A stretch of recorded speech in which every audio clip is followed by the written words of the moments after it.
Buenos días, triadictos. Esto es Triatlón y otras drogas en su episodio 97, un podcast donde Edu Vega y yo mismo se va a abrir, que hablaremos sobre triatlón, entrenamiento, nutrición, materiales, entrevistas a deportistas y otros entrenadores, en definitiva, pues a todo aquello que rodea este apasionante mundo. Y bueno, no vamos a dar más vueltas y voy a saludar a mi compi Edu. Edu, ¿qué pasa, tío? Buenos días. ¿Qué pasa, chaval? Buenos días, ¿cómo estamos? Pues muy bien, aquí ya rematando este episodio 97 que no veas, nos quedan 3 para los 100, ¿eh? Sí, algo tendremos que hacer. Estoy aquí dándole vueltas, digo, coño, 100 son muchos capítulos, ¿eh? Pues sí, pero la verdad que no hemos hablado nada de eso. ¿Qué podemos hacer?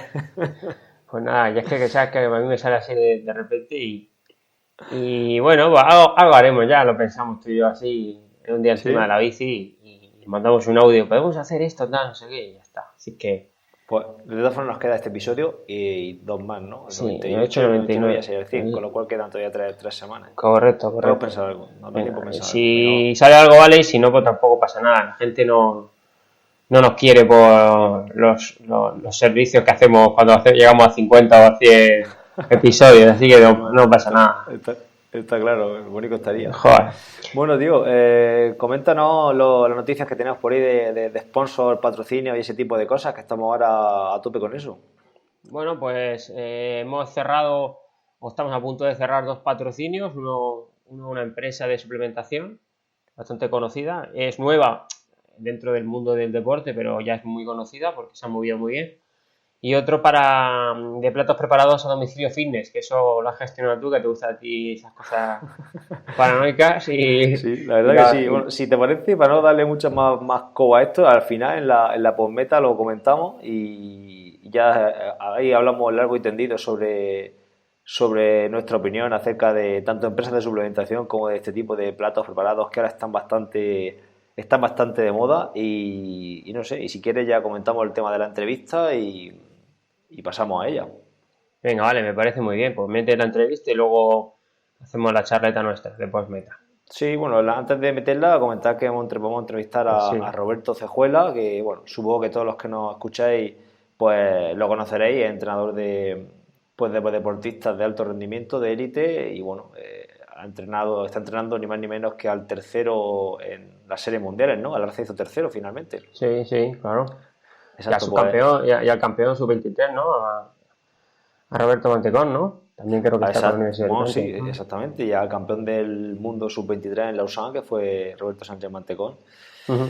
Así que un experto en entrenamiento de deportistas de alto rendimiento, donde hablamos sobre, bueno, en la entrevista de gestión, de cómo gestionar el entrenamiento con sus deportistas, hablamos bastante de entrenamiento en altura, de cuantificación también, bueno, una entrevista súper interesante y bueno, yo he aprendido bastante escuchando a Roberto y nada, si te parece la metemos y tirando millas. Venga, muy bien, dale al clic y entramos. Venga.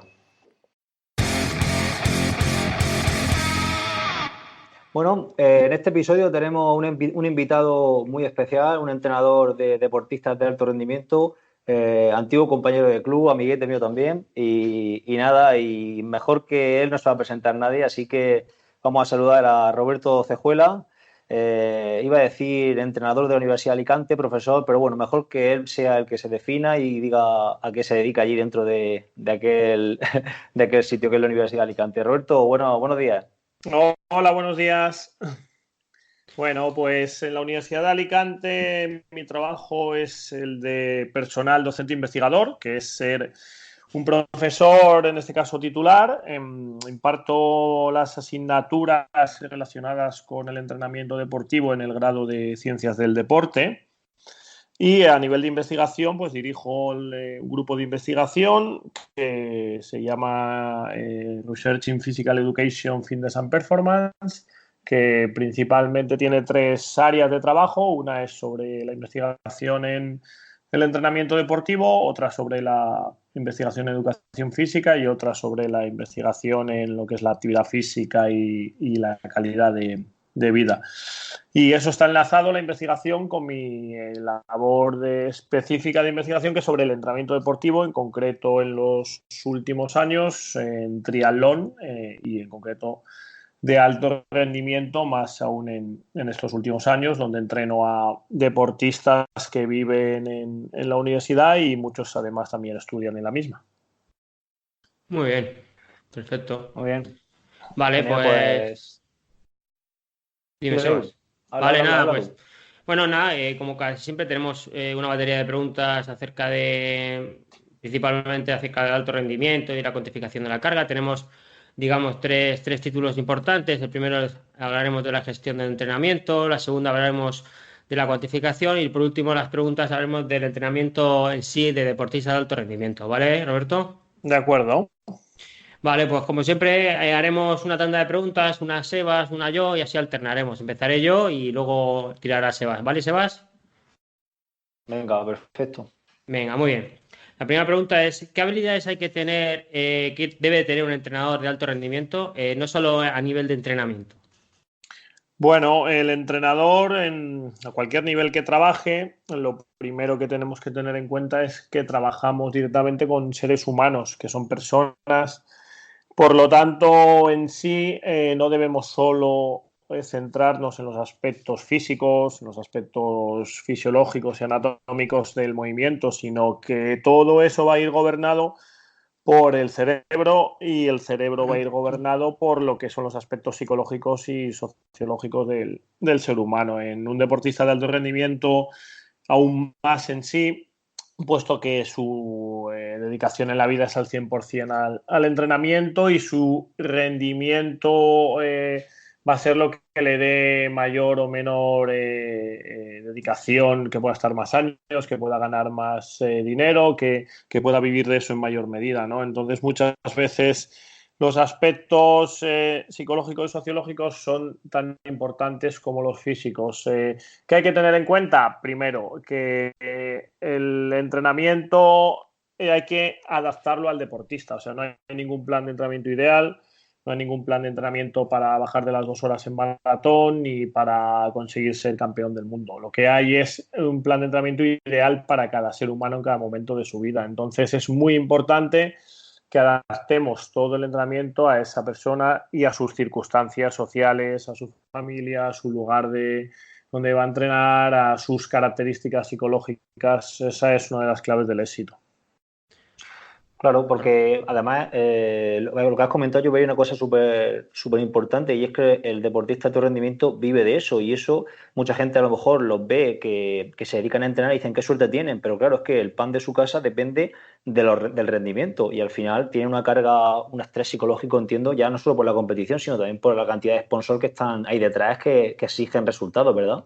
Sí, es fundamental, además en todos los deportes no profesionales, por ejemplo en España, que no tiene un convenio colectivo, que son todos menos el fútbol, el baloncesto y el ciclismo a nivel profesional, pues no tienen un contrato firmado en el cual tengan asegurado un salario mensual durante X años o un tiempo determinado, sino que su rendimiento deportivo constantemente le va a marcar, por ejemplo, bonos de patrocinio, si consigue premios o no, si consigue acceder a becas o no. Entonces, eso es un estrés psicológico añadido muy importante, sí. Claro, claro. Claro, claro. Bueno, venga, pues pasando a la siguiente pregunta, a ver si nos puedes dar algunos consejos para aquellos entrenadores que están empezando a trabajar con deportistas, pues quizás no del rendimiento de los deportistas con los que tú trabajas, porque tienes deportistas que están luchando por el juego olímpico, ¿no? Por la clasificación olímpica, pero sí con deportistas ya de alto rendimiento, de alto nivel. Bueno, pues en primer lugar es muy importante que los entrenadores trabajemos para los objetivos de los deportistas. O sea, que le preguntemos al deportista cuál es su objetivo.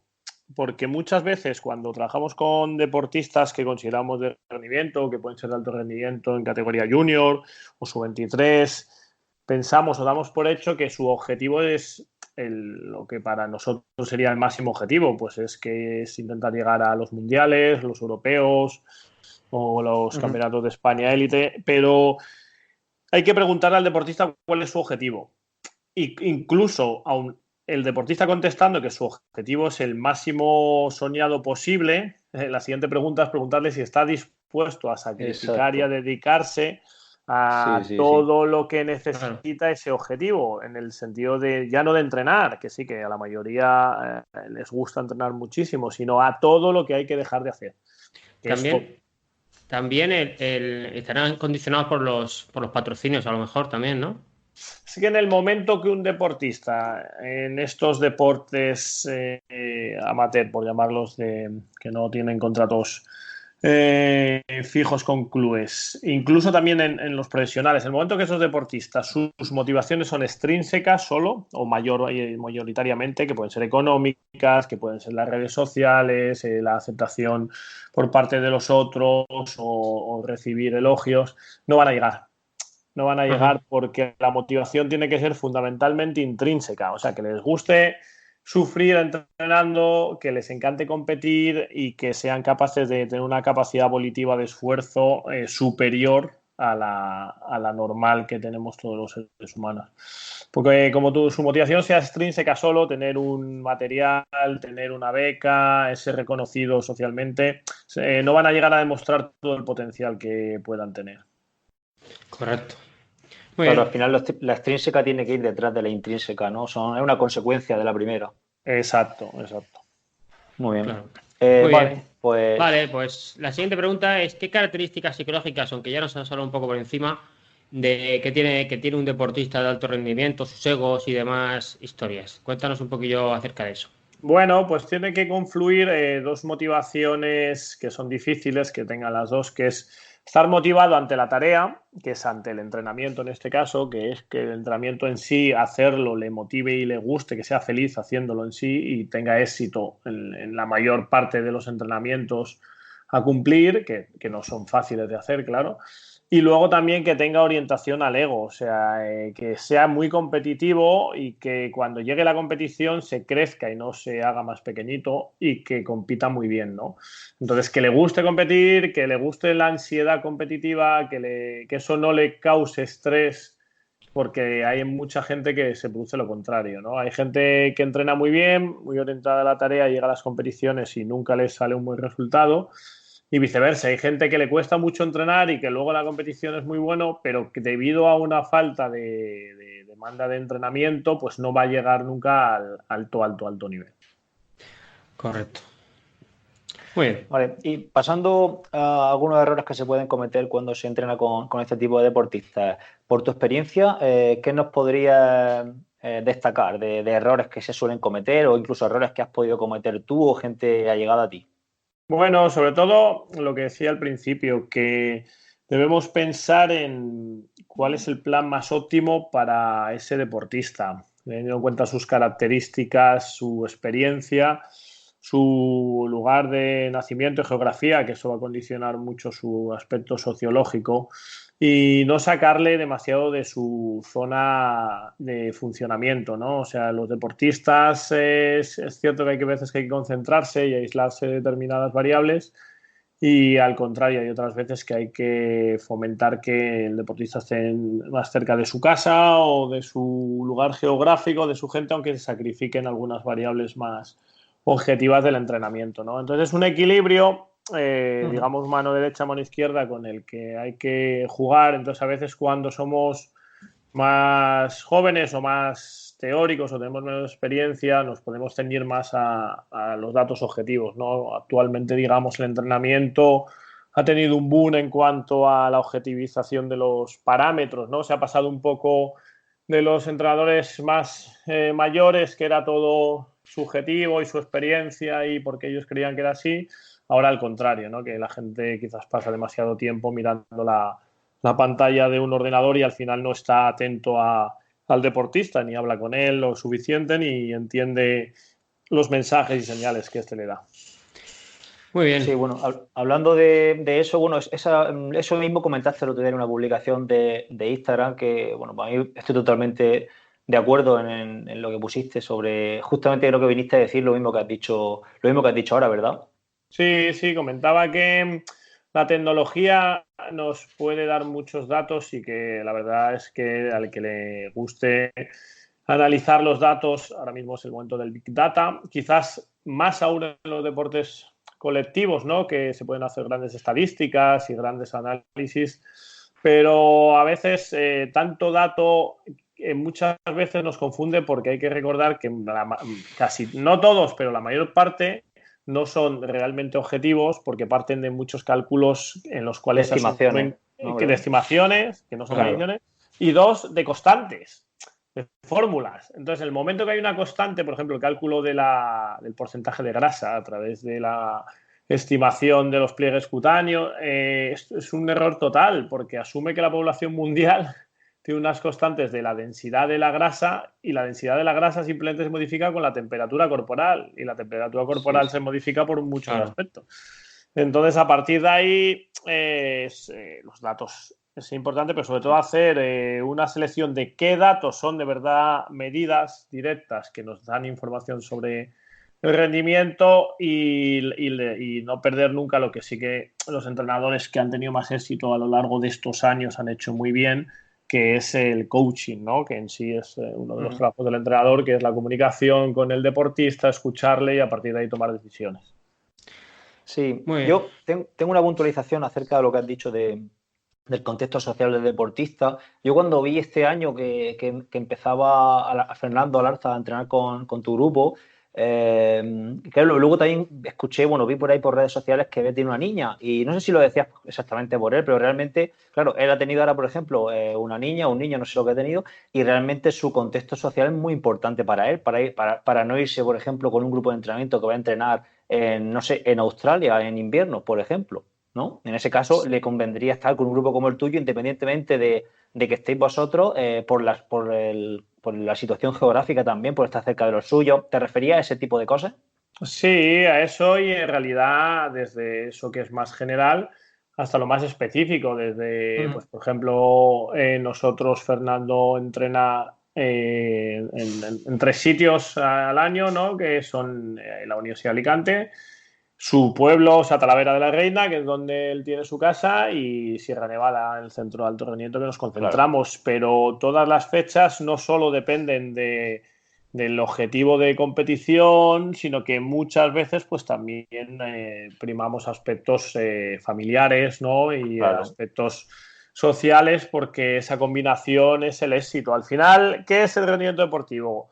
Optimizar y conseguir el mejor rendimiento de un deportista. Ni más ni menos. O sea, no hay una forma de decir o de saber cuál es el 100% de nadie, ni ningún test, ni ninguna evaluación, sino que este año Fernando ha quedado en 4ª posición de las 6 mundiales, ha sido su segundo mejor resultado histórico, ha hecho su podium en la gran final, que ni siquiera en la gran final en su vida había quedado entre los 10 primeros, entonces desde luego que ha sido un año muy exitoso para él.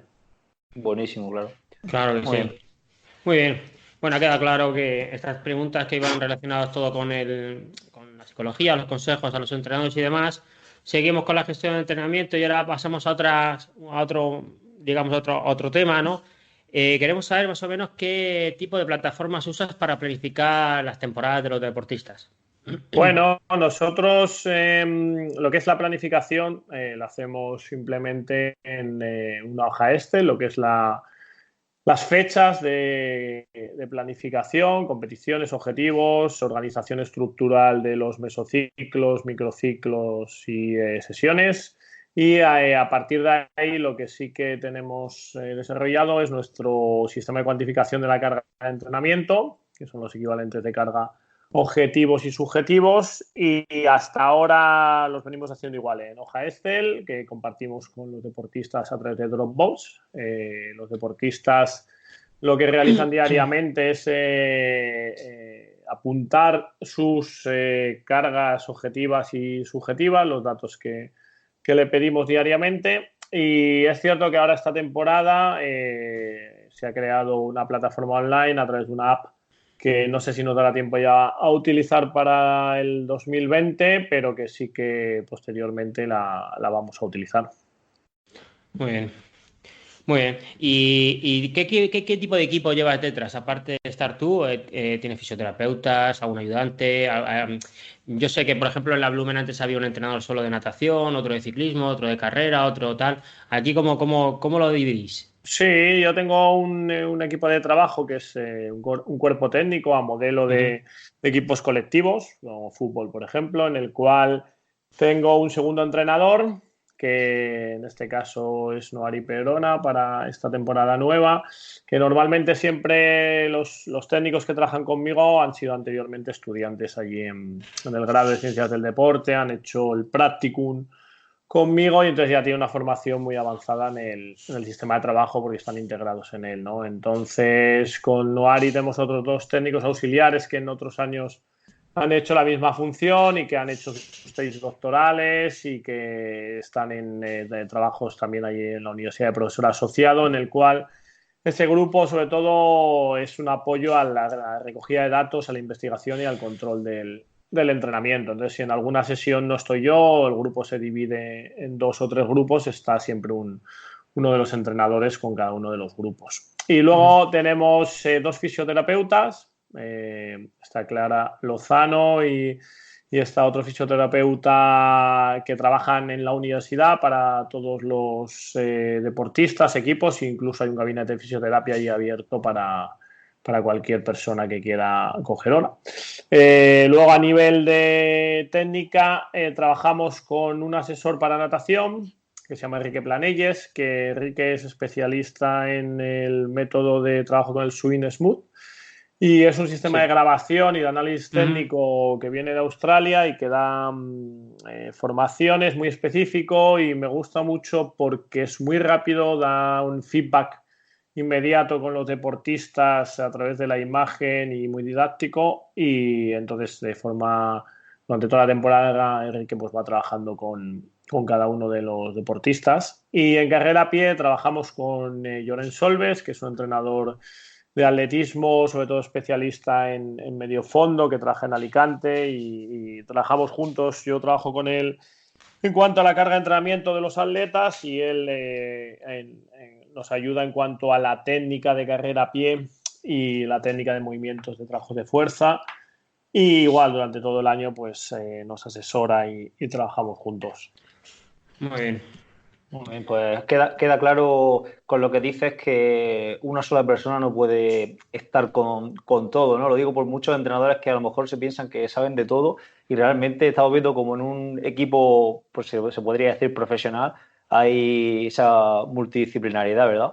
Sí, sobre todo, mira, además, por ejemplo, se me ha olvidado ahora mismo de mencionarlo, nosotros utilizamos el sistema de Shimano para el análisis biomecánico de la posición de la bicicleta, que lo tienen en la tienda de ciclismo de Boyer, ahí en Alicante, con la cual colaboramos mucho. Sí. Y hay muchos aspectos específicos de conocimiento donde hay especialistas con los cuales no solo es que debemos de trabajar, sino que es mejor para el rendimiento final de los deportistas, porque el entrenador se tiene que dedicar a entrenar, a optimizar la carga de entrenamiento y eso en sí es un trabajo primordial, pero por ejemplo el análisis del movimiento técnico, yo me acuerdo hace 8 años, 7, 9 años, donde nos volvíamos locos con cámaras de vídeo, de tecnología mucho más atrasada para poder grabar debajo del agua, se veía regular, todo lleno de cables por ahí en la piscina,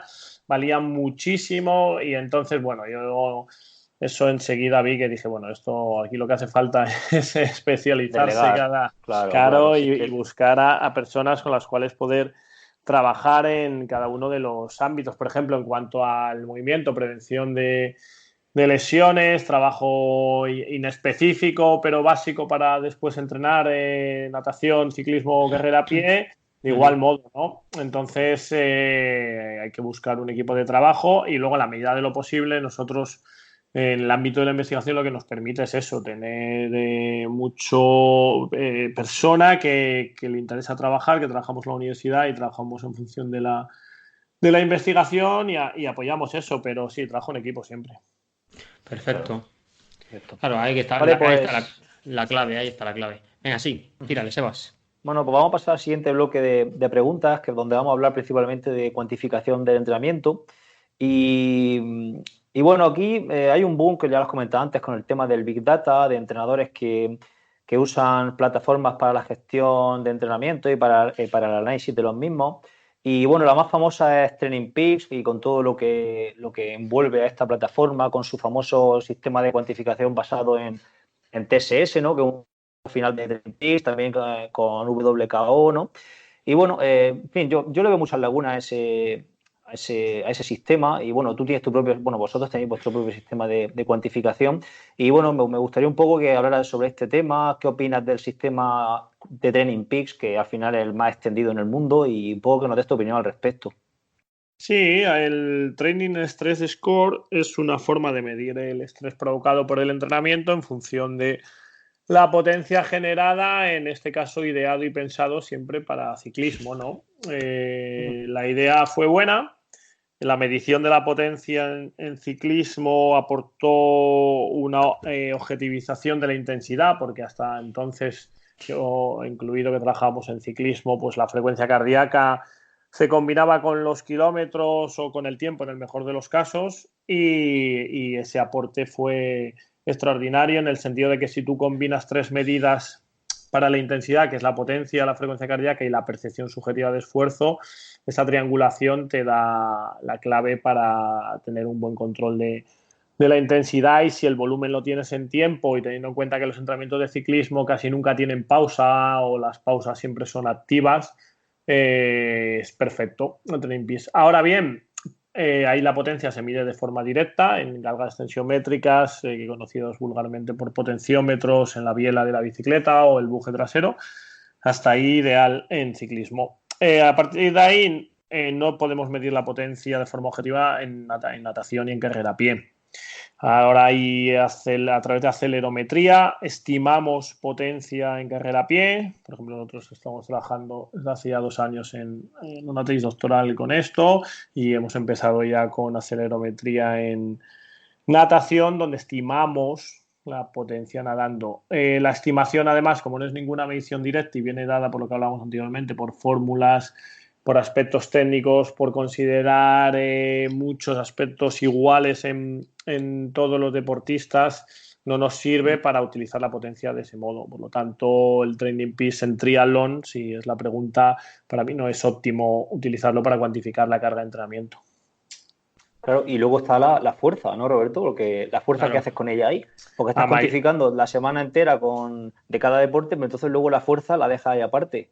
La mayor es la fuerza fundamental, sobre todo por el daño muscular, la fatiga local que presenta y su interacción que puede tener positiva o negativa con los otros entrenamientos. Necesitas un sistema para añadirla que con Training Peaks no lo tienes. Nosotros por eso utilizamos nuestro propio sistema, que desde 2011 lo presentamos en el primer congreso mundial que hicimos con la ITU y en la Universidad de Alicante de Ciencia y Triatlón, que ahora en las últimas publicaciones que hemos realizado pues está disponible para que todo el mundo lo pueda usar.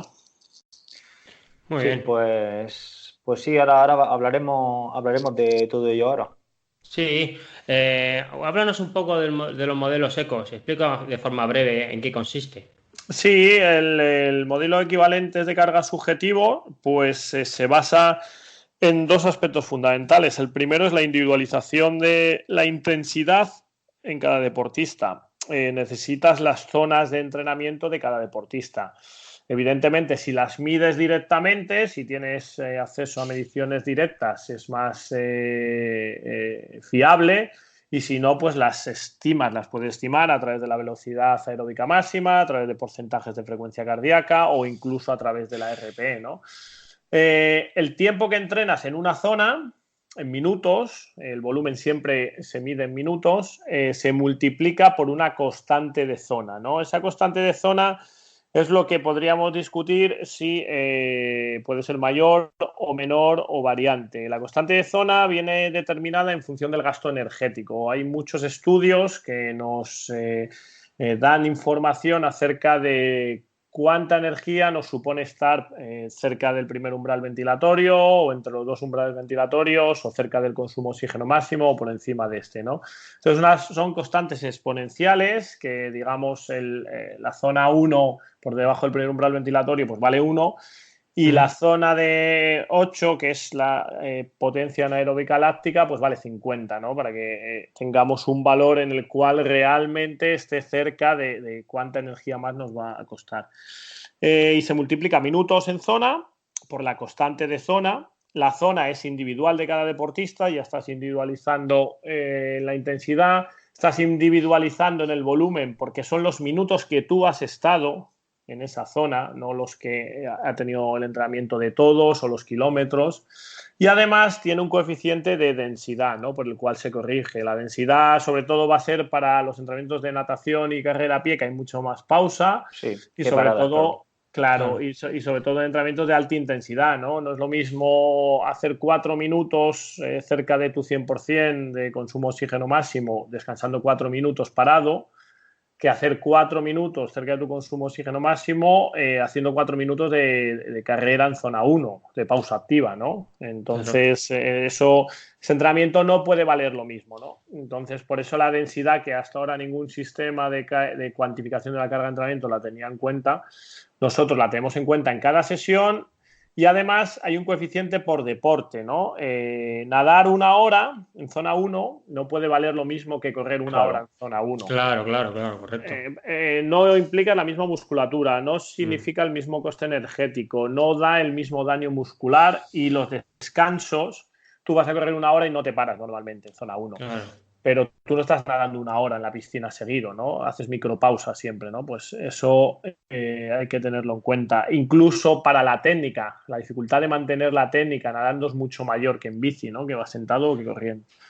Entonces eso da una constante de zona. Digamos que por 1 minuto corriendo es 0,5 en bici, como la mitad, y 0,75 nadando. Siempre y cuando esto es aplicable a deportistas que tengan un nivel técnico mínimo adecuado para hacer triatlón. Aceptable, exacto. Claro. Porque hay personas mejor que no saben nadar casi, que se pueden entrar a triatlón. Bueno, pues hay una forma más sencilla de cuantificar su carga que usando los ecos, porque se desvirtúa todo con esto. Claro, pues claro, tú si te metes en el sistema TSS, 1 hora a FTP en bici te da 100, ¿no? De TSS, y 1 hora a tu umbral de potencia corriendo a pie también te da 100. Y claro, no es lo mismo. Pero es que no se le olvida a la gente que el Training Stress Score, que toda la revolución que supuso el entrenar con potenciómetro, ¿no? El libro de Kogan y Hugan, que está muy bien y muy práctico, pero que es una ayuda, una estimación que se hizo para ayudar a los entrenadores, sobre todo en Estados Unidos, porque hay una prueba allí muy famosa, que son los 40 kilómetros contrarreloj, muy popular, que hay mucha gente que trabaja con esto, y que aproximadamente la mayor parte de la gente tardaba en torno a 1 hora, ¿no? Y por eso de ahí viene el umbral funcional de potencia, hacer un test de 1 hora, el test ideal, entre comillas, sería ese, y luego a partir de ahí pues ya se empezó a hacer derivaciones y cálculos y demás, pero que no se ha ideado ni se ha pensado para triatlón, ni para natación, ni para carrera a pie. Correcto. Perfecto, pues explicado queda. Me toca a mí, ¿no, Edu? Sí, te toca a ti. Que ya he perdido el hilo con la historia esta. A ver, bueno, y hablando seguimos con el sistema ECO. Lo has explicado cómo se cuantifica y demás, pero claro, yo aquí lo que veo, lo que vemos es que esto necesita ser sencillo de implantar a gran escala. Entonces, ¿hay alguna plataforma donde se pueda, plataforma me refiero de gestión del entrenamiento, donde podamos encontrar el sistema ECO de forma más o menos automática o semiautomática? Es decir, que no hay que estar metiéndolo en una Excel a mano. Sí, por eso mismo nosotros mismos, a través de nuestro sistema de entrenamiento de All in Your Mind, hemos creado una app que estará dentro de poco disponible a través de la página web, y que se puede ser usada a través del móvil, y nada, introduciendo las zonas de entrenamiento de cada segmento. A partir de ahí se puede gestionar el control de la carga fácilmente entre entrenador y deportista con su teléfono móvil, y además incluso esa aplicación tendrá luego la posibilidad de introducir los entrenamientos, poderlos cuantificar de antemano y luego compararlos con la carga real realizada. Y luego, no me acuerdo exactamente, pero sí que varias veces varias plataformas han contactado con nosotros y les hemos explicado el modelo, y tienen la información, y creo que algunas lo han desarrollado, pero si te digo la verdad, el nombre específico de ellas es que no lo sé, porque no sigo a ninguna. Entonces, pero sí que sé que hay varias en concreto que lo han estado haciendo y últimamente una que ahora te busco el nombre a ver si te lo encuentro. La Sé que de, está dejado. la de Endurance Tool, esta Sí, no Altura lo... Azul lo intentó o está en ello o lo tiene, no lo sé seguro, pero sí sé que estuvieron trabajando con ello y ahora te voy a buscar una que últimamente está contactando con nosotros y que también lo quiere implementar, que te voy a decir, creo ahora mismo el nombre, creo que se llama... a ver. Se llama, si lo encuentro aquí. A ver, vete preguntándome, que voy a ver si lo encuentro y Vale. te lo digo ahora mismo, porque No es te que preocupes. con no tanta, te- bastante gente con nosotros, lo que pasa que, a ver, que yo sé que estos desarrollos pues son serán difíciles de... complicados, claro. Porque entiendo que la plataforma que queréis vosotros desarrollar, bueno, la app que habías comentado. Spoda se llama esta gente, Spoda, SPODHA. Pues no la conozco, no la conozco. Lo Creo, que creo que vosotros... están en ello o es nueva o algo así. Me la voy a apuntar para verla, la plataforma. Vosotros lo que estáis desarrollando es una plataforma para gestionar entrenamiento y luego comercializarla, o es algo de vosotros a nivel interno. Sí, no, este es para que esté disponible. O sea, será Ah, una app genial, a genial. descargar. Sí, sí, porque como ya desde hace muchos años mucha gente nos la venía pidiendo y nos venían diciendo y Claro, tal. A ver, y nosotros mismos al final también nos va a facilitar mucho el tiempo y te va a dejar todo lo que es el trabajo de oficina, por decirlo es, así, pues, mucho más rápido. claro, es que si entrenas a 5 deportistas de muy alto rendimiento, que estás con ellos todos los días se puede hacer, pero cuando tú entrenas para el entrenador de a pie, que entrene a 30 deportistas, bueno, yo me veo negro para que me vinculen el Garmin, ¿sabes? Entonces, claro, si encima de todo les tengo que decir que metan las cosas en una Excel, pues apague, vámonos. Ya te digo yo que no lo voy a meter ninguno. Claro, o sea, además creo que está vinculada con Polar, Garmin Sunto para que se descarguen directamente desde los dispositivos Claro. los tiempos de trabajo y las zonas. Claro, que no haya que estar metiendo el tiempo por zona, evidentemente. Claro, Sí, claro. eso es mi compañero Jonathan Esteve, que él trabaja ahora mismo, está en México y como lleva toda la parte, digamos, comercial, de entrenamiento más a deportistas populares y todas estas necesidades, pues llevan ya como un año trabajando con informáticos, donde la dificultad que estamos encontrando es que lo que le pedimos muchas veces en los lenguajes de programación y tal, pues es más complicado de realizar. Sí, sí, sí, sí. Muy bien, pues Muy nada, pues bien. seguimos. Te iré dando el follón con eso porque a mí me interesa. Sí, tiene buena pinta. Has dicho que lo sacas para el año que viene, ¿no? Sí, a ver, yo ya estoy trabajando con la demo, o Ajá. sea, pero que en breve tiempo supongo que estará comercializado, ¿eh? O sea, Claro, que Y se estará como una podrá, beta.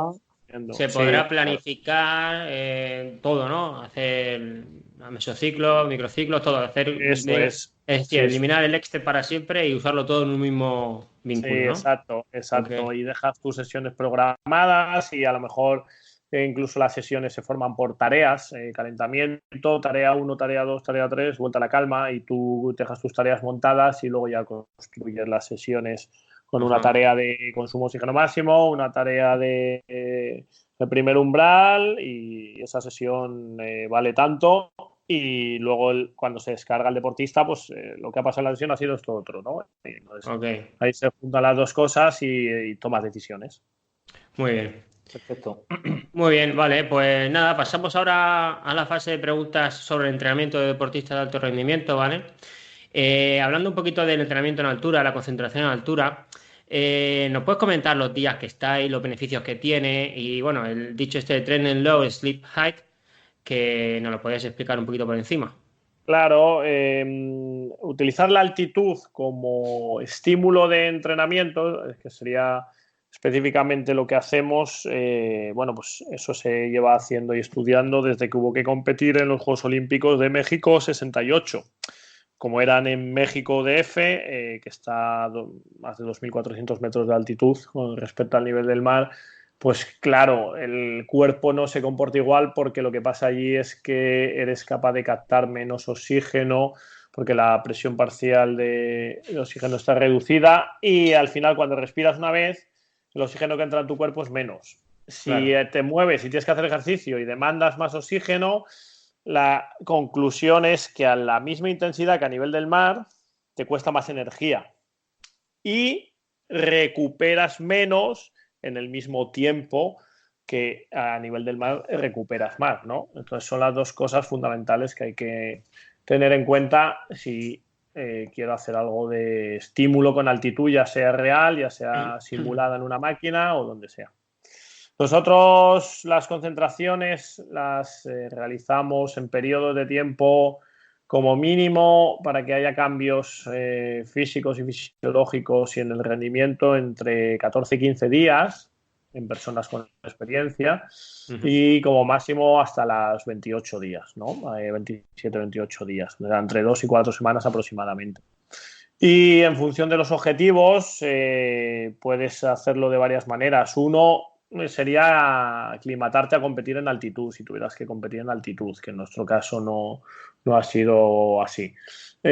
Otro puede ser mejorar tu nivel de entrenamiento a nivel del mar. O sea, tú puedes ir a altitud, haces una concentración, haces unos contenidos de entrenamiento con el objetivo que cuando vuelvas al nivel del mar, tu capacidad de rendimiento se aumenta y por lo tanto aprovechas para cargar más entrenamiento, hacer una carga mayor de entrenamiento y luego hacer una puesta a punto para una competición o seguir entrenando. Eso se denomina incrementar tu nivel de entrenamiento y para eso tienes que hacer concentraciones de altitud de forma regular a lo largo de una temporada, como cada 2-3 meses hay que hacer una concentración como tarde. ¿Podrías hablar de si en una planificación, bueno, una planificación tradicional para no nos volvernos locos, cómo lo meterías tú ahí? Es decir, en el periodo general es X tiempo, en el periodo específico X tiempo, o lo dejarías solo en el periodo general? Bueno, lo primero que hay que decir es que solo lo utilizaría con deportistas de alto rendimiento. Sí, sí, claro, claro. Eso Eso está es lo clarísimo. primero. Y si es una periodización tradicional, solo me cabe o solo es el caso de los Juegos Olímpicos, teniendo en cuenta que el deportista que entrenas para los Juegos Olímpicos o para el Mundial, o sea, para objetivos que puedas preparar en un año así, pero en el caso del triatlón, como las series mundiales son todo el año, no cabe, sería para los Juegos Olímpicos. Y en ese caso lo haría durante toda la temporada para aumentar la capacidad de rendimiento y desde el periodo general, pero no en la primera semana, sino al final del periodo general y luego cada 3-4 semanas sería subir a nivel de altitud y bajar, subir y bajar, ¿no? Bajando con el tiempo suficiente para hacer la puesta a punto para los Juegos Olímpicos donde fueran, ¿no? Si esta año más en concreto son en Tokio, prima tanto más la aclimatación a la humedad que va a ser allí, a las condiciones de calor y humedad, como el estímulo de altitud que puedas hacer. Y bueno, para terminar esta pregunta, yo he leído algún entrenamiento sí, de alto rendimiento que decían que era interesante entrenar arriba y descansar abajo. ¿Eso es real o es solo...? Hay varias metodologías en las cuales tú puedes vivir arriba, entrenar arriba. Eso fue lo primero que se hizo históricamente y con las limitaciones que he dicho anteriormente, que siempre te cuesta más energía tanto vivir como entrenar y vivir. Se empezó a vivir arriba y entrenar abajo para evitar precisamente que durante el entrenamiento esa limitación de oxígeno en los deportes aeróbicos y de resistencia pues limitara la intensidad en los entrenamientos, ¿no? Nosotros, por ejemplo, eso lo estudiamos en los años 2013 y 2014 con un proyecto de la Unión Europea, con la Universidad de Lausanne y el gobierno de Francia en los Alpes, pero comparando dos formas de altitud diferentes que nunca se había hecho, que era la altitud real, vivir en la montaña y bajar a entrenar sin efecto de la altitud, que es a partir de, con menos de 1500, 1600 metros ya no hay un efecto de altitud. Y otro grupo lo comparamos simulando la altitud en habitaciones, en un centro en Premagnon, en Francia, del gobierno. Entonces eso nunca se había hecho y cambiamos los grupos a los 2 años, o sea, hizo todo el mundo las 2 estancias y la conclusión fue que si tú le das la suficiente exposición de horas de altitud al día, ya sea real o simulada, consigues los mismos efectos. Entrenar abajo lo que te permite es eso, mantener la intensidad. Entonces, si por ejemplo tienes que competir cerca de la estancia en altitud, puede ser un buen método para para poder llegar con un rendimiento óptimo y menos fatiga, ¿no? Siempre lo importante es saber cuántas horas pasas en altitud y luego cuando entrenas en altitud adaptar la intensidad a la altitud, ¿no? Y no al contrario, ¿no? Luego otra opción, pero eso ya se ha demostrado que mejora mucho el rendimiento, pero en los deportes colectivos es vivir abajo y entrenar arriba, porque es descansar sin el estímulo de altitud y hacer el entrenamiento con estímulo de altitud. Y eso ha visto muy buenos efectos en la capacidad de repetir acciones explosivas o de alta intensidad a lo largo del tiempo, ¿no? Pero sin embargo, los deportes de resistencia, mantener un esfuerzo constante a una intensidad submáxima, eso no tiene un buen efecto. Sin embargo, vivir arriba, entrenar arriba o vivir arriba, entrenar abajo, esas dos metodologías sí que son más efectivas para mejorar el rendimiento. Ajá, vale. Muy bien, pues explicado queda sobre el tema de altura. Vale, me toca. Nos gustaría que nos dijeras las principales diferencias, si es que las hay, de entrenar a un deportista de muy alto nivel, por ejemplo, pongamos un ejemplo, un top 20 nacional, por ejemplo, a entrenar, o un deportista que esté compitiendo en copas continentales, a entrenar a un deportista que ya está en la VTS, porque se ve que hay una diferencia de rendimiento a nivel de rendimiento abismal, ¿no? Sí, a ver, el nivel élite nacional, por ejemplo, un top 20 en un campeonato de España, es similar a poder competir en copas continentales, ¿no? Para hacernos una idea.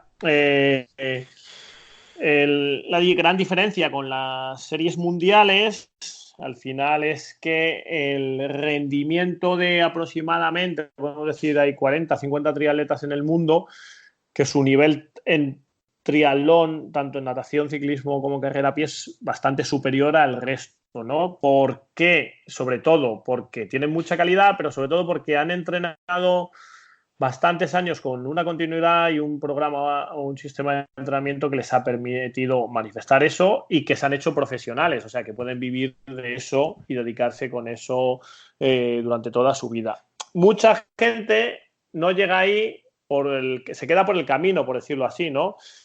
Porque no tiene constancia en el rendimiento, porque no se puede dedicar de manera profesional o porque se ha equivocado de camino de entrenamiento y de programa y de lugar y de sistema, ¿no? Entonces, la clave aquí es la constancia. Un chico que está entre los 20 primeros de España a día de hoy debe tener un nivel muy alto en natación y en carrera a pie. En ciclismo no tanto, la gran diferencia es el ciclismo. Entonces, ¿por qué es la gran diferencia el ciclismo? Por lo que te digo, por los años de entrenamiento. Ciclismo es lo más mejorable. El rendimiento en ciclismo es el más humanamente mejorable. No quiere decir que todo el mundo pudiéramos hacer el Tour de Francia, pero sí que es donde más porcentaje de mejora vamos a tener, porque no tienes fatiga ni daño muscular localizado, porque la técnica es sencilla y porque la programación del entrenamiento tampoco es de alta complejidad, ¿no? Y sí es muy medible todo. Sin embargo, la carrera a pie de natación, sobre todo la natación, ya sabéis que los primeros años de entrenamiento son fundamentales, que luego además el rendimiento en aguas abiertas es muy específico y aunque nades muy bien en piscina hay mucha gente que luego en aguas abiertas y en grupo no es capaz de tener un gran rendimiento. Y en carrera a pie, con la fatiga además y con la necesidad de tener un gran consumo de oxígeno, pues no hay tanta gente que llegue a tener tanto rendimiento. Pero ya te digo que si corres y andas nadando bien a nivel nacional, élite y copas continentales, si trabajas, puedes llegar a nivel de series mundiales. Otra cosa ya es disputar series mundiales. Sí, no, eso es otra. Claro, ahí ya son los top de los top, los elegidos. Claro. Que además los elegidos entre los elegidos. Claro, de hacer todo eso, además tienen mucho talento y además tienen una capacidad volitiva de esfuerzo y de sacrificio por encima de cualquier ser humano. Claro. Sí, yo lo pongo siempre el ejemplo de los hermanos Brownlee. ¿Dónde fue? ¿Fue en Londres cuando llegó desmayado Alistair, que iba empujándole a Jonathan? Creo que fue en Londres, no recuerdo. En Cozumel. En Cozumel, la gran final, fue donde le empujó Alistair a Jonathan, que iba desmayado. vale, Y luego Farrell, también vale. Jonathan llegó mareado en Londres, que le ganó Javier Gómez Noya, que llegó Sí. desfondado y fue al hospital. Bueno, claro, a lo que iba es que para llegar a esos límites hay que tener una capacidad volitiva muy grande, hay que quererse muy poco para llegar a esos límites y la mayoría de los seres humanos no somos capaces, pienso yo, de llegar a esos Pero límites de sufrimiento. es que es antinatural. A ver, Claro, teóricamente todos somos capaces de manifestar hasta el 80% de nuestra fuerza máxima en un gesto, en un movimiento o de forma repetida, ¿no? Pedaleando. Pero hay un 20% de lo que se denomina reserva autógena de fuerza que psicológicamente, es eso lo que hablamos de la capacidad volitiva de esfuerzo, que hay personas que son capaces de llegar más cerca de su límite, ¿no? De su 100% hasta claro. llegar a marearse, hasta llegar a lesionarse. Sí, sí. Y entonces, claro, eso es el dolor. Sí, Eso a mí me gustan mucho esos temas y muchas veces pongo ese ejemplo de la niña o el niño que lo pilla un coche y la madre es capaz de levantar el coche, aunque sea una fábula, ¿no? Que no creo que eso sea verdad. Exacto. Pero bueno, que un Bueno, poco. no lo sé o sea, a mí de pequeño precisamente un coche me quedó el pie debajo de un coche y no Sí, sería uno, pero entre varios lo levantaron, pero que sí, sí, que son pero. situaciones de peligro vital. Exacto, Como exacto. si te Esos persigue un ejemplos me gusta y toro, ponerlo. te persigue un toro y cómo corre la gente. Claro, No claro, corre claro. no corre más rápido en su vida. Bajan todos de tres sin Exactamente. darse cuenta, claro. Claro, claro. Sí, sí. Muy bien. Vale, seguimos con las preguntas. Me toca a mí. Hemos visto algunas fotos de Fernando Alarza entrenando con Encoders, la fuerza, ¿vale? Queríamos preguntarte si es un trabajo puntual o lo hacéis más recurrente. No, nosotros en cada sesión, ya sea a través de las apps de telefonía móvil, que se estima la velocidad de ejecución por la imagen, o de encoder con cable, que ojo, que el encoder también estima la velocidad a través de la velocidad o sea, perdona, estima la potencia a través de la velocidad a la cual se eleva y baja el cable con la pesa, ¿vale? O sea que las dos son estimaciones de con mayor o menor fiabilidad, pero sí, solemos utilizarlo en todas las sesiones en los ejercicios específicos fundamentales, que son sentadilla principalmente, press de banca y alguno más. Muy bien. Vale, muy bien. No sé Bueno. hasta qué punto estará metido eso en el deporte del triatlón de alto nivel. Yo la verdad que lo he visto poco. He visto a vosotros y a poca gente más. No sé si tienes conocimiento de alguien más que lo utilice. Bueno, el trabajo de fuerza específico, yo creo que el trabajo de fuerza complementario ya lo hace todo el mundo, o sea, lo que es Sí, todo sí. el trabajo de fuerza para fortalecer toda la musculatura del cuerpo y evitar lesiones, porque si no, con los altos volúmenes y cargas de trabajo que se hacen, pues la gente no aguanta, ¿no? El rendimiento. Entonces yo creo que esa parte sí. Luego lo que es la del trabajo de fuerza específica, yo creo que no está tan generalizado y que no hay tanta gente que ya no que controle la velocidad de ejecución, sino que lo haga. Muy bien. Vale. Muy bien. Bueno, pues pasamos a la siguiente pregunta, que ya es la última. Sí. Desde hace, no sé en qué fecha, pero desde hace unas cuantas semanas hacia acá, bueno, sacó un libro, ¿no? Un libro que se Uh-huh. denomina Manual para entrenar deportes de resistencia. Y bueno, y nosotros queremos preguntarte para qué tipo, bueno, con el título sabemos ya para lo que es, ¿no? Pero con el, ¿para qué tipo de público es? A ver si me explico. Si es para el entrenador, si es para el deportista de a pie o para qué tipo de público va dirigido ese libro. Y ya nos comenta un poquillo más sobre él. Sí, la idea fue hacer un manual, por eso se llama manual, más accesible tanto a entrenadores de calle, por llamarlo así, que tengan una formación general, ya no que sean solo licenciados o más jóvenes, sino para todo tipo de entrenadores, incluso para deportistas que tengan ese afán autodidacta, ¿no? La idea era clarificar primero los conceptos básicos de entrenamiento de una forma muy sencilla, llegarlos a divulgar, basados en los estudios y publicaciones científicas y en la experiencia propia que nosotros hemos tenido a lo largo de estos años trabajando, ¿no? Y además luego hay conceptos específicos ya más técnicos de entrenamiento para natación o la fuerza o la carrera o aspectos de nutrición, que para eso hemos contado con colaboraciones de expertos en la materia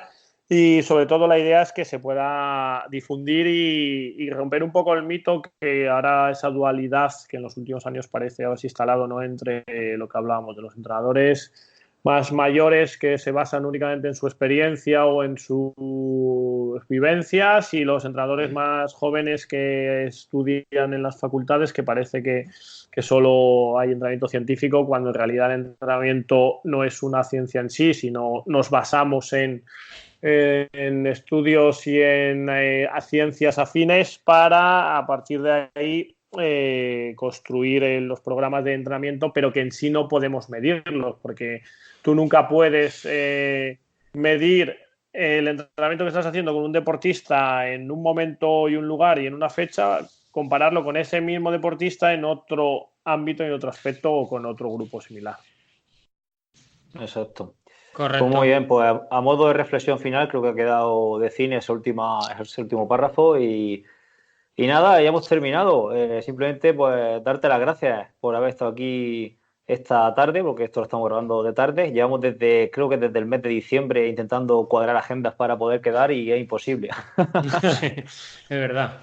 Sí, bueno, estamos todos ahí bastante liados y bueno, la verdad que lo tenía pendiente con vosotros, y más por afinidad y amistad, y porque además es un trabajo divulgativo que hacéis que me parece súper interesante y, como no, pues apoyarlo. Pues nada, muchas gracias. Un placer conocerte, no te conocía, y un placer tenerte en el podcast. Nada, a vosotros. Muy bien, Roberto, venga, pues vamos hablando. Muchas gracias y saludos. Hasta, adiós. Hasta luego.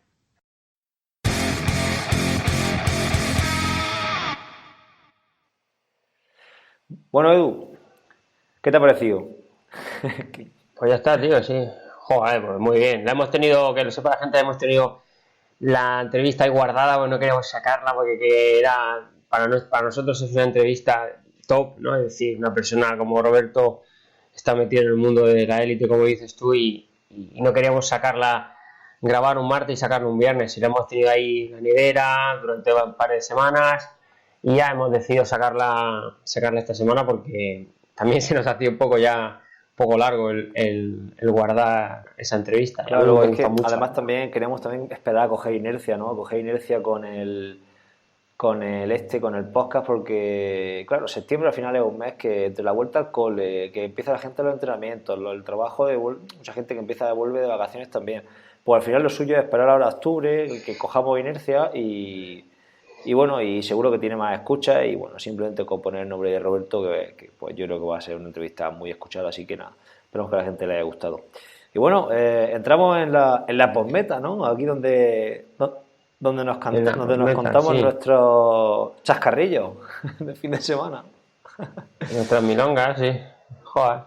Vamos a hablar primero, si quieres, de los patrocinios, de nuestro pensamiento acerca de nuestro uso de esos patrocinios, y luego pues a ver qué has hecho este fin de semana, qué he hecho yo y venga, pues contamos. Si ¿quieres comentar bien tú algo que lo has dicho?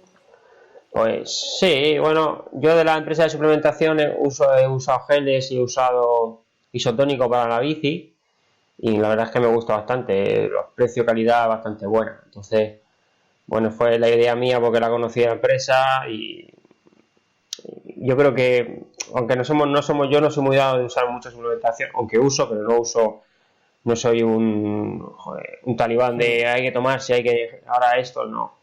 Pero sí me gusta probar cosas nuevas y probé los geles de esta empresa y la verdad es que son muy buenos, me gustan mucho. Ojo con lo de probar cosas nuevas, a ver por dónde vas.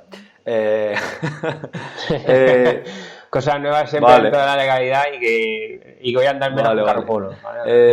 Yo en cuanto a suplementación, pues no sé si pediré algo ahora mismo. Si me metiera a hacer algo más de larga distancia, que no creo que haga este año nada, sí que, bueno, el tema de geles, como tú dices, y bebida isotónica sí que es básico, pero para la corta que yo hago, claro, es que yo no tomo absolutamente nada. A lo mejor algo de proteína, en el suero sí que suelo tomar, y a lo mejor en cierto momento de la temporada algo de creatina, pero es que tengo un bote de proteína de un par de kilos que me pedí de otra empresa, creo que fue HSN, hace un tiempo, y lo tengo encima del frigorífico y lo tengo ya, es que lo tengo por lo menos año y medio y todavía me queda. Es que no uso prácticamente nada. Entonces, la verdad que el uso que voy a hacer yo de este sponsor va a ser bastante bajo. Pero bueno, realmente hay mucha gente que posiblemente le interese y que, bueno, y además que hay gente que hace larga distancia y que le va a interesar, vaya, porque a nivel de larga distancia sí que el tema de geles y de barritas, este tipo de historias sí que son muy, muy utilizadas. Claro, ahí está. Por eso vamos a ver si le sacamos un uso bueno. Y bueno, y en la otra, que hablábamos de los platos. Sí, los platos preparados. Bueno, yo me hago platos en mi casa, me los como yo solo, no necesito nadie que me los traiga. Pero también no lo conocía. Eso son cosas tuyas del fitness, de tu cabeza fitness que tienes y bueno, está bastante bien. Lo he echado un vistacillo ahí a la web. Sí, de esto hay varias. Puede ser una buena salida. Hay varias páginas que se dedican a esto. Varias páginas web son tiendas online donde tú tienes tus platos, pero es que hasta te los preparan en función de tu macro. Dice, yo quiero tomar tanto hidratos al día, tantas proteínas, y te preparan el menú incluso para ti. O lo puedes elegir tú, incluso te lo preparan. Bueno, hay por ahí varias empresas que se dedican a esto, que te lo mandan a casa. No sé yo ahí el tema, por ejemplo, lo hablaba el otro día con mi novia, el tema del pescado, cómo lo gestionarán, el tema de meter el pescado a los envases y enviártelo para comértelo dentro de 3 días. Entiendo que esto lo repartirán con empresas de estas que son de reparto en frío. En fin, puede ser algo interesante para cierto tipo de personas, ¿vale? Yo, por ejemplo, voy a pedir algo, pero por probarlo. Pero no voy a hacer un uso recurrente de esta página. Yo tengo tiempo en casa para hacerme de comer y no es que me guste, pero bueno, pero sí que me hago de comer en casa. Entonces, yo no lo voy a usar, pero sí que hay gente que a lo mejor, lo hemos hablado antes, que no sé, tiene un estilo de vida muy alocado, ¿no? Que vive en ciudad, que, en fin, yo creo que esto es más para gente de ciudades que directamente no tiene tiempo, que van de un lado para otro locos perdidos con el trabajo y tal, y no sé. A lo mejor puede también cuadrar bien al público que tenemos. Sí, no sé, ya veremos. Claro, le puede cuadrar. Yo creo que a lo mejor es una buena salida para esa gente que está en ciudades súper grandes, que come siempre o en el coche, como me pasó a mí el año pasado, o no comes en casa y necesitas un tupper. Pues mira, pues tienes aquí esta empresa que te hace un tupper. Claro, es que te lleva el tupper te lo coges del frigo y te lo lleva. Ya te digo, puede ser interesante, puede ser algo interesante. Yo en una situación así lo usaría, ¿sabes? Lo que pasa es que ya te digo, yo tengo toda la mañana para cocinar. Yo en mi caso no tiene sentido. Y cuando quiero tomar algo rápido, pues voy a las comidas de llevar aquí, que aquí hay varias empresas de eso en Caravaca, y directamente compro lo que sea para ese día en concreto, pero no de forma recurrente lo usaría. Pero bueno, que ya te digo, puede ser interesante. Bueno, si quieres pasamos a ver que me cuentes qué ha hecho este fin de que he visto, porque he hecho una salida con gente que, bueno, eso es una locura de peña que fue a esa salida. Sí, es que suelo hacer salidas con los pupilos y cuando se juntan el cielo con la tierra y pueden venir todos, pues se junta bastante gente, porque la verdad es que tengo bastante gente aquí de diferentes clubes, entonces intento las salidas que sean sociales, sí, pero claro, sociales es a partirse la cara, ¿no? Eso es social para ti, ¿no? Claro, intento hasta que se me hinchan a mí los mismísimos y ya dejo de tirar, pues claro, van todos ahí hablando y yo tirando del grupo para que nadie para controlar el grupo, ¿vale? Porque es que si no al final se descontrola, por mucho que yo quiera, al final se descontrola y siempre pongo un tramo libre porque al final si no como le llamo yo, si a los zombies no le das carne no vuelven, ¿sabes? No te quiero decir. Y claro, le di un tramo libre en Cola del Caballo, que es un puertecillo así de corto aquí en Murcia, pero bueno, que si lo subes fuerte lo notas cuando llegues arriba. Y bueno, pues nos cerramos ahí un poquillo dentro de cada uno lo que quiso, era el tramo libre, y luego echamos una fotito y nos volvimos ya un poco más, porque ahí por la zona donde barqueros que pican para abajo, son sube-bajas, es difícil no ir rápido, pero bueno, bien, nos salió 2 horitas 20, 2 horas 30, 2 horas 10, depende de donde salieses, y todo bien. Y el domingo me fui a correr, a hacer un trail por ahí yo solo y me doblé el tobillo, macho, y sin móvil y sin... Sí, tío. me doblé el tobillo y dije, hostia, me quedo aquí en el sitio, y medio cojo, y hoy estoy bien, ¿sabes? Que ha sido 2 o 3 días así con dolor, tratándomelo, no se me ha puesto morado, es decir, Sí, a lo mejor algún fisio que me corrija, pero si te pones morado, la gravedad es mayor. O ayer corrí en la entonces pista bien no, y hoy tengo pequeña molestia, pero no no se ha fue pasado, nada. se ha pasado. Pero me dio un susto, ¿sabes? Porque estaba yo con Aroa, con mi mujer y con la cría por ahí paseando, entonces yo me fui a correr y digo, voy a meterme por este camino que no lo conozco, digo, a ver por dónde sale, más o menos porque luego hago sesiones conjuntas de carrera por ahí por mini trail, que le llamo yo, subidas y bajadas y tal. Y iba bastante rápido y había una curva, y claro, y miré la curva a ver lo cerrada que era, porque claro, digo, como lo rápido que voy me salgo. Y claro, iba mirando la curva, pero no miré el suelo, y había una rama así saliente, y pisé, me cago en la leche. Eso, Menos eso es que mal es que técnica no. de montaña, ¿sabes?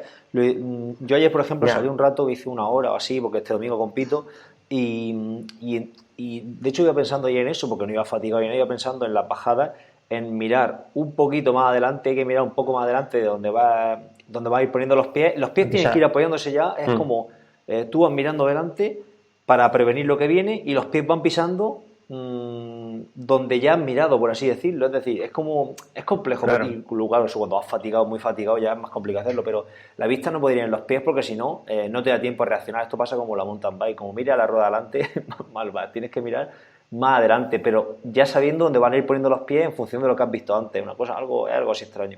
claro. Y es complicado, o sea, es complicado y eso hace falta entrenarlo y coger técnica y Claro, en eso claro. estamos, ahí estamos, sí.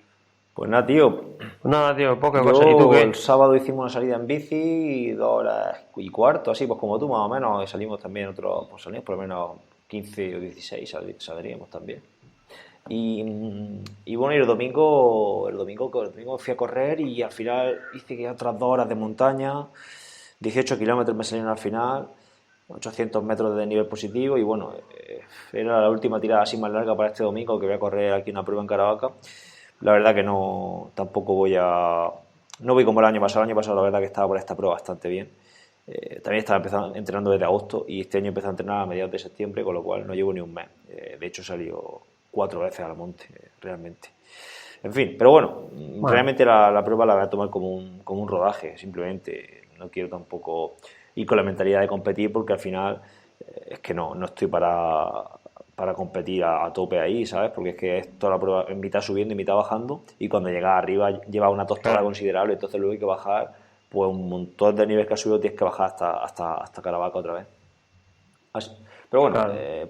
por tocar va a ser la única prueba que voy a hacer este año en montaña. La verdad que este año voy a hacer menos y ya correr un poquitín más rápido, a ver si voy cogiendo algo de ritmo.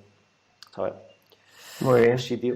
Pues nada, porque te vaya bien, ya nos Sí. contarás la semana que viene. Oye, y Muy este fin bien. de tenemos salseo a tope de competiciones.